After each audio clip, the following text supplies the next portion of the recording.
Duh guys, spoilers. Apparently I'm Wheezy Waiter now.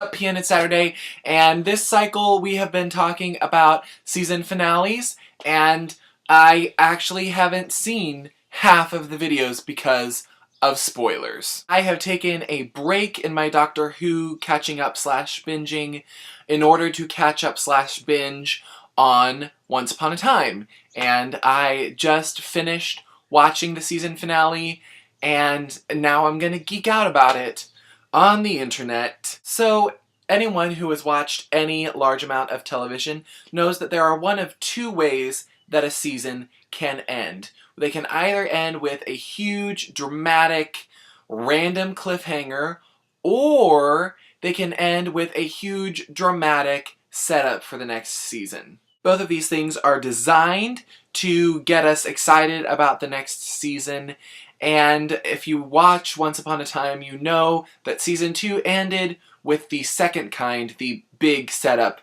for the next season, which I really love. Because let's face it, cliffhangers are awful. I mean, it's the reason why we stay up all night finishing a book, because every chapter ends with a cliffhanger.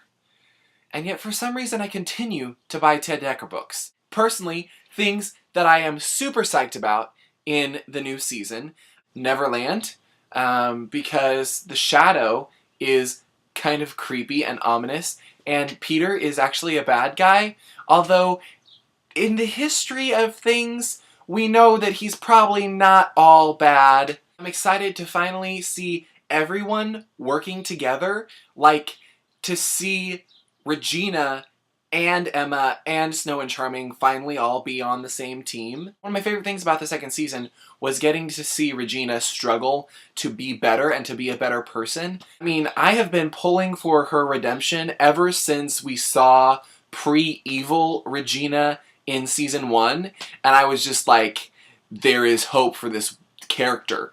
She spent like 95% of this season trying to be a better person, and I was like, the rest of you are all stupid! Can I get a witness? I'm excited for the return of Aurora and Prince Philip and Mulan, and we all knew that Balefire wasn't dead. Hello. And I'm excited to see what new stories and elements they bring into the mix. Obviously, some people in Storybrooke are going to have to step it up, because all of our main characters are now in Neverland. Feel better now that I just kind of puked all of that. So what are you excited about in the new season of Once? If you watched Once Upon a Time. If you're not, you should be. Gosh, let's just geek out about it. Who's your favorite character? Who are you pulling for? How do you feel about Regina? All of the above. And my nerdy pleasure this week is oh, I know. My nerdy pleasure this week is that my friend Taylor Katz and I turned our hashtag #ConfusedMovieGoer into an official Twitter. You can follow us. There'll be a link in the description to that. We're really enjoying it, and it's really funny. You should check that out.